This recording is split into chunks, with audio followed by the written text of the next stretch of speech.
തൃശൂർ ചാലക്കുടിയിൽ വനംവകുപ്പ് നടത്തിയ പരിശോധനയിൽ വീണ്ടും പുലിയെ കണ്ടെത്തി. ഞായറാഴ്ച പുലർച്ചെ 1 മണിയോടെ ലഭിച്ച CCTV ദൃശ്യങ്ങൾ പുലിയുടേതെന്ന് വനംവകുപ്പ് സ്ഥിരീകരിച്ചു. 4 കൂടുകളും 100 ക്യാമറകളും സ്ഥാപിച്ച് വനംവകുപ്പ് നിരീക്ഷണം തുടരുന്നതിനിടെയാണ് വീണ്ടും പുലിയെ കണ്ടത്.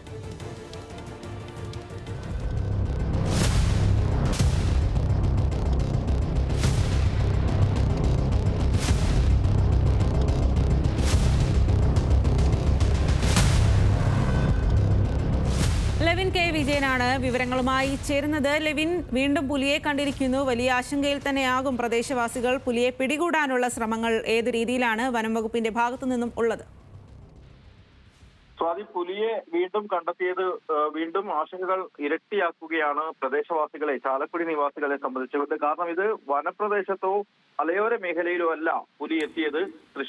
തൃശൂർ ചാലക്കുടിയിലെ നഗരഹൃദയത്തിൽ തന്നെയാണ് ഇത്തരത്തിൽ പുലി എത്തിയത് എന്നുള്ളതാണ് ഏറ്റവും കൂടുതൽ ആശങ്കയുണ്ടാക്കുന്ന കാര്യം. ഈ നഗരത്തിൽ തന്നെ ഈ ആദ്യമായി പുലിയെ കാണുന്നത് കഴിഞ്ഞ മാസം 24-നായിരുന്നു. അതിനുശേഷവും ഈ മാസം 1-ാം തീയതിയും അല്ലെങ്കിൽ ഈ മാർച്ച് 31-ാം തീയതി പുലർച്ചെയും ആയിട്ട് വീണ്ടും പുലി എത്തി, അല്ലെങ്കിൽ പുലി അവിടെ തുടരുന്നു എന്നുള്ളതാണ് ഏറ്റവും ആശങ്കയുണ്ടാക്കുന്ന കാര്യം. ഇതുകൂടി പരിഗണിച്ചുകൊണ്ടാണ് കഴിഞ്ഞ ദിവസം മന്ത്രിയുടെ നേതൃത്വത്തിൽ, മന്ത്രി കെ രാജന്റെ നേതൃത്വത്തിൽ നടന്ന അവലോകന യോഗത്തിൽ വിപുലമായ സംവിധാനങ്ങൾ പുലിയെ പിടികൂടുന്നതിനായി ഒരുക്കാൻ തീരുമാനിച്ചത്. ഇതിന്റെ അടിസ്ഥാനത്തിൽ ഇന്നലെ ചാലക്കുടി, കോടാറ്റ്, കണ്ണമ്പുഴ ഭാഗങ്ങളിൽ അടക്കമായി 100-ലധികം ക്യാമറകൾ സ്ഥാപിച്ചു. അതിന്റെ അടിസ്ഥാനത്തിലുള്ള നിരീക്ഷണങ്ങളും തുടരുകയാണ്. കൂടാതെ ഡ്രോൺ ക്യാമറയും തെർമൽ ക്യാമറകളും ഉപയോഗിച്ചുകൊണ്ടുള്ള പരിശോധനയും ചാലക്കുടി പുഴയോരങ്ങളിലടക്കം നടന്നു വരുന്നതിനിടെയാണ് വീണ്ടും പുലിയെ കാണുന്നത്. ഇത് മാർച്ച് 31-ന് ലഭിച്ച ദൃശ്യങ്ങളാണ്.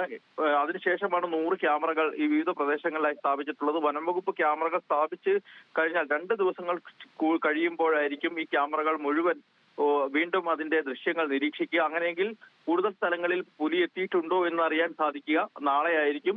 അതിന്റെ കൂടി അടിസ്ഥാനത്തിൽ മറ്റ് പ്രവർത്തനങ്ങളെ കുറിച്ച് ആലോചിക്കുകയാണ് വനംവകുപ്പ്. നിലവിൽ 4 കൂടുകൾ സ്ഥാപിച്ചിട്ടുണ്ട്.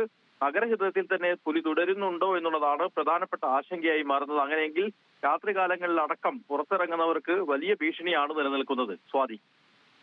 ശരി ലെവിൻ, തൃശൂരിൽ ചാലക്കുടിയിൽ വനംവകുപ്പ് നടത്തിയ പരിശോധനയിലാണ് വീണ്ടും പുലിയെ കണ്ടെത്തിയിരിക്കുന്നത്. പുലിയുടെ CCTV ദൃശ്യങ്ങളും വനംവകുപ്പിന് ലഭിച്ചിട്ടുണ്ട്. വനംവകുപ്പ് നിരീക്ഷണം ശക്തമാക്കിയിരിക്കുകയാണ്.